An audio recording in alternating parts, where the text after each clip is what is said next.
প্রিয়াঙ্কার চক্রান্ত বুঝতে পেরেই মহারাজকে বাঁচাতে অভিমান ভুলে পূজা আবারও ফিরে এলো মুখার্জি বাড়িতে। হ্যাঁ বন্ধুরা, আমরা এমনটাই দেখতে পাবো উড়ান ধারাবাহিকের আগামী পর্বগুলোতে। পূজা ও মহারাজের সম্পর্কে ফাটল ধরাতে সোমনাথ ও প্রিয়াঙ্কা চক্রান্ত করে মহারাজের সাইন করা একটা নকল ডিভোর্স পেপার পূজার বালিশের তলায় রেখে দিয়ে আসে। আর পূজাও মহারাজকে ভুল বুঝে প্রিয়াঙ্কার চক্রান্ত বুঝতে না পেরে মহারাজের ওপর অভিমান করে মুখার্জি বাড়ি থেকে চলে যায়। কিন্তু মহারাজ পূজাকে ফিরিয়ে নিয়ে যেতে এলেও পূজা মহারাজের ওপর অভিমান করে মুখার্জি বাড়িতে না এসে মায়ের কাছে চলে যায়। তবে মহারাজ ও পূজা দুজনেই খুব কষ্ট পায়, আর সোমনাথ ও প্রিয়াঙ্কা কিন্তু খুব মজা পায়। কিন্তু প্রিয়াঙ্কা মহারাজের গায়ে হাত তুলতে গেলে মহারাজ প্রিয়াঙ্কাকে আচ্ছা করে ধোলাই করে।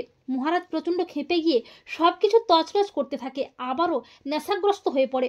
অপরদিকে পূজার মা পূজাকে বোঝায় যে তুই চক্রব্যূহে আটকে পড়েছিস, তবে এই চক্রব্যূহ ভেদ করে তোকে এগিয়ে যেতে হবে, তা না হলে তুই মহারাজকে হারিয়ে ফেলবি।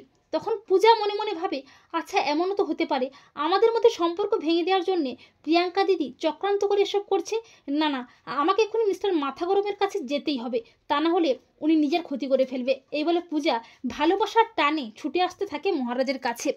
অপরদিকে মহারাজকে যখন কেউ কোনোভাবে সামলাতে পারছে না আর সোমনাথ ও প্রিয়াঙ্কা খুব মজা করছে, ঠিক তখনই পূজা এসে মহারাজের হাতটি ধরে বলে, মিস্টার মাথা গরম, তুমি শান্ত হও।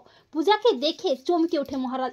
বাড়ির সবাই তো খুব খুশি হয়ে যায়। মহারাজ পূজাকে জড়িয়ে ধরে বলে, পূজা তুমি এসেছো পূজা, আমি জানতাম তুমি ঠিক ফিরে আসবে। পূজা তুমি বিশ্বাস করো, আমি কোনো ডিভোর্স পেপার পাঠাইনি। তখন পূজা বলে, আমি জানি মিস্টার মাথা গরম, তুমি কোনো ডিভোর্স পেপার পাঠাওনি, তবে এটা কাদের চক্রান্ত, কারা চক্রান্ত করে আমাদের সম্পর্ক ভাঙার চেষ্টা করছে তাদের আমি ঠিক খুঁজে বের করে পুলিশের হাতে তুলে দেবই।